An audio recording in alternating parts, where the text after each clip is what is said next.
Alright, hello everybody, welcome back to the channel. If this is your first time, thanks for stopping in to give me a try. So I talked about this, I think, during my first LEGO build I ever did on this channel, which was, I believe, the 501st Battle Pack. And I said I collect a lot of other things but LEGOs, and I would like to do like a toy haul video for a week, or every other week. It depends on what we buy and how much it honestly sets me back some of these weeks. Now this week, and the week prior, I'm going to say like the past 10 days, whatever, toy haul for the week, was one of the best I've ever had. I achieved two of the most fun LEGO sets in my entire collection, and I'm super happy with that, as well as some other good stuff. So what I'm going to try and do, and if this absolutely does terribly, then maybe I'll never do a part two to this, but this is definitely going to be my first one for this channel, which is just the overall toy collection, toy haul for this week. So I'm going to start with the Dead Space Cloak t-shirt, which is pretty awesome. Pretty solidly just straight on the back, but, or just normal on the front. On the back, and forgive any cat hair because Arthur, who's currently giving me the look, decided to absolutely just roll on this as I'm filming it.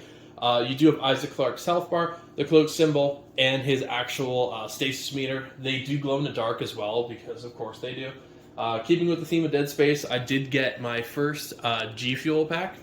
Pretty cool. The actual shaker, I don't know if this is always a thing with G Fuel. It leaks constantly, and anytime I try to do anything with it movement-wise. So, cool collector's box, but other than that, it does leak quite a bit. Now, the only pop figure I bought this week, aside from LEGO, pop figures are the most predominant thing in my entire collection. I had about 800 of them before I started downsizing recently, just to make room for other things before I move. And honestly, selling off some pop figures to get Legos is just what I've started doing. I love them, but I'm slowly growing away from them. However, Mike Guy in his 8-inner gate form that glows in the dark from Child's Collectibles, it was a necessary purchase. I don't care if I ever downsize to like 100 pops instead of 800. He will be staying. It is an awesome figure from an absolutely amazing scene. In the background, right up here, is a Mandalorian Target exclusive vinyl record. Pretty cool. I don't have a ton of vinyl records. It's for about 10 to 15. Primarily video game. This is my first Star Wars one, but definitely a pretty big fan of that. This is bone color vinyl exclusive, which is pretty cool. They did have a few in stock, so if you are a vinyl collector and Star Wars, I believe, at least at my local Target and online, you could still order it. Now, I do buy occasionally just like single figures if I get a good price or if I need them for a display. So here, we actually have a pretty rare one, Pong Krell. Very excited to add him to my Umbra display. In a similar fashion, we do have an Umbra Trooper as well. I believe they're about 20 bucks each. A little bit hard to find, but pretty cool figure. I'm going to need quite a bit more of him, but it is a start. And then an olive green clone sergeant for my first battle Geonosis display. That went well. But yeah, so that is covering at least some of the LEGO features. Then we do have the Seinfeld set. I'm a huge Seinfeld fan. I've been tossing this set back and forth for a while, just unsure if I actually wanted to get it. It is cool, but I don't really have a home. Didn't have a home for it. Then, what I've been waiting for, my local Target put these guys half off, so only 40 bucks for the actual Seinfeld Ideas display. That is too good of a deal to absolutely pass up. I don't know if that was too low or what. I went back like 2 days later, and they're all 50 of these sets that were just there since Christmas. Were completely gone. So, very happy with that. Then we do have some Star Wars Black Series as well. Lando, Ahsoka Tano, the Rebels edition with the 2 white lightsabers, and then the fifth brother. They're not the most exciting ones in the world. I do have quite a bit of the Black Series. I primarily focus on Jedi, Stormtroopers, and a few other favorites. Not Stormtroopers, sorry, Clone Troopers. I would like to get every Clone Black Series. We're actually making some pretty good headway there. These guys were all $10 or less at a Best Buy clearance event online, so I grabbed those 3 at least. The rest sold out while they were in my cart, but 3 is better than nothing. In the background, I do have LEGO Harry Potter 76408. That is the 12 Grimmauld Place.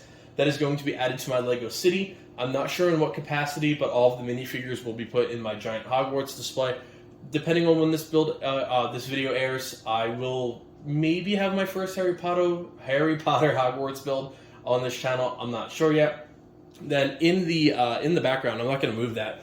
just because it is a massive box. We do have the Daily Bugle, which marks the most expensive Lego set in my collection, at least normal retail price, not resale price. Extremely happy with that. I finished the build a couple days ago. It is beautiful and gorgeous. That video should be up before this one, so look forward to that Daily Bugle build. Took me a long time to edit and build, but I'm a huge fan of how it turned out. It is my favorite Lego set of all time. Super happy to have gone to the Lego store and added that. And then, in my opinion, no offense to the Daily Bugle, the best for last in terms of my excitement, this 75021, I believe it is, the Republic Attack gunship from 2013, was my absolute most wanted set in the entire world.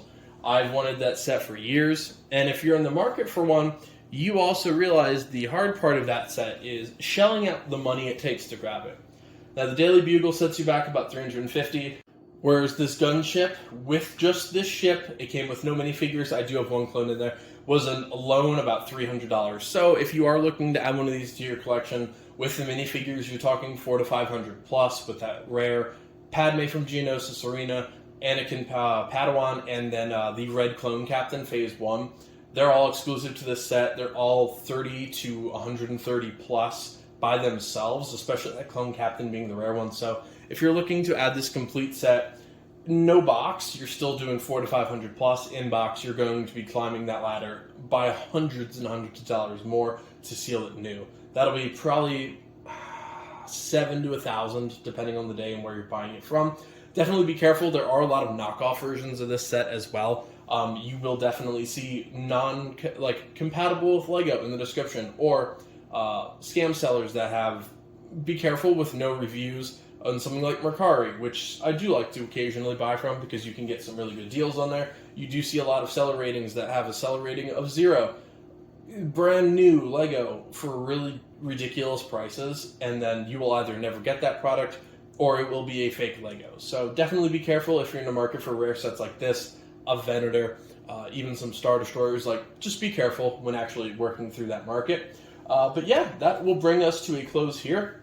Thank you guys so much for joining me for this toy haul. If this video does well, I will actually try and make this like part 1, part 2, or week 1, week 2, whatever, and actually show off a lot of the stuff that isn't necessarily going to make it into a video. I would love to build a gunship one day on this channel, but I'm not going to take this one apart, unfortunately, just for video's sake when I have a ton of new sets I'm already behind on. So, yeah, if this does well, I'll definitely keep bringing more to this.